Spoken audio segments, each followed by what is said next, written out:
Hello guys and welcome to Unique Study Point. आज की इस वीडियो में आपको बताऊंगी शिक्षण क्या है। मैंने पिछली वीडियो में आपको बताया था अधिगम क्या है, अधिगम के नियम क्या हैं।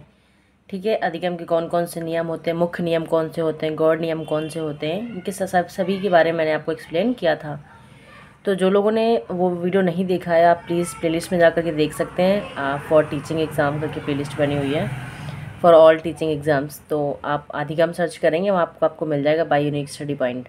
ठीक है, चलिए स्टार्ट करते हैं। शिक्षण क्या है, तो जो लोग चैनल पर नए हैं तो प्लीज़ चैनल को सब्सक्राइब कर लें और बेल आइकन को प्रेस कर लें ताकि मैं जो भी वीडियो डालूँ आपको सबसे पहले नोटिफिकेशन मिल सके। हम एक एक टॉपिक करके धीरे धीरे सारे कंटेंट को क्लियर करेंगे। जैसे मैंने आपको अधिगम बताया, आज के इस वीडियो में आपको शिक्षण बताऊंगी। ऐसे मैं आपके धीरे धीरे आपके सारे जितने भी इंपॉर्टेंट टॉपिक्स हैं सारे आपको कवर करा दूंगी। चलिए जानते हैं शिक्षण क्या है। तो शिक्षण, इसको इंग्लिश में बोलते हैं क्या, टीचिंग।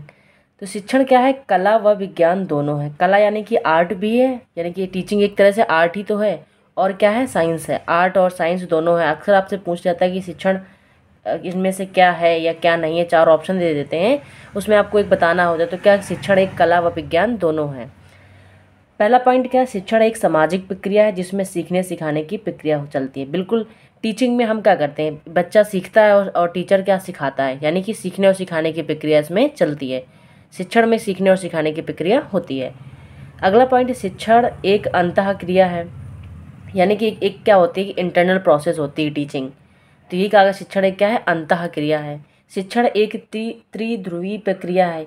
ये आपसे आपसे लाइन आपसे पूछ ली जाएगी, यानी कि त्रिध्रुवी प्रक्रिया किसने कहा है, जॉन डीवी ने कहा है। किसने कहा, ये जॉन डीवी ने।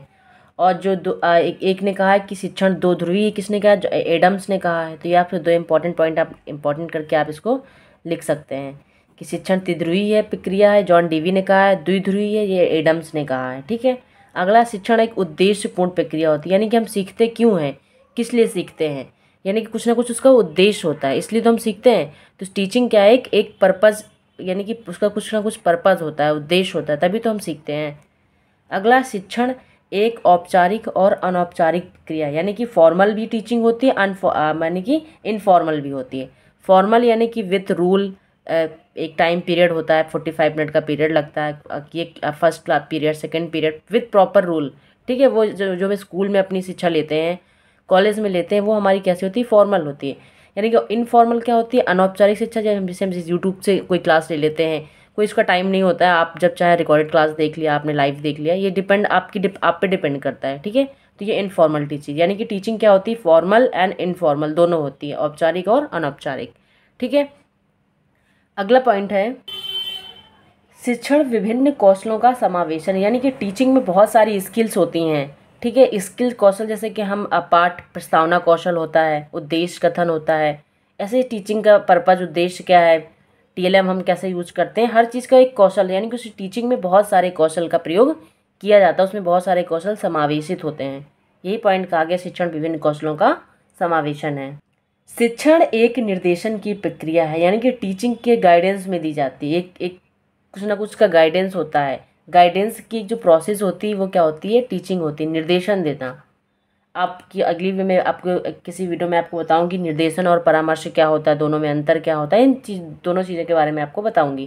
तो यानी कि जो टीचिंग क्या किस लिए कहता है कि बच्चे को हम मोटिवेट कर सकें, गाइडेंस कर सकें, ठीक है, वो निर्देशन होता है। और परामर्श क्या नहीं होती है, सलाह देना, काउंसलिंग करना, परामर्श देना, सलाह देना। ठीक है, वो काउंसलिंग, यानी कि परामर्श हो गया सलाह देना, निर्देशन हो गया गाइड करना, गाइडेंस करना। कोई डिमोटिवेट हो गया तो आप उसको मोटिवेट कर दें, वो निर्देशन हो जाता है।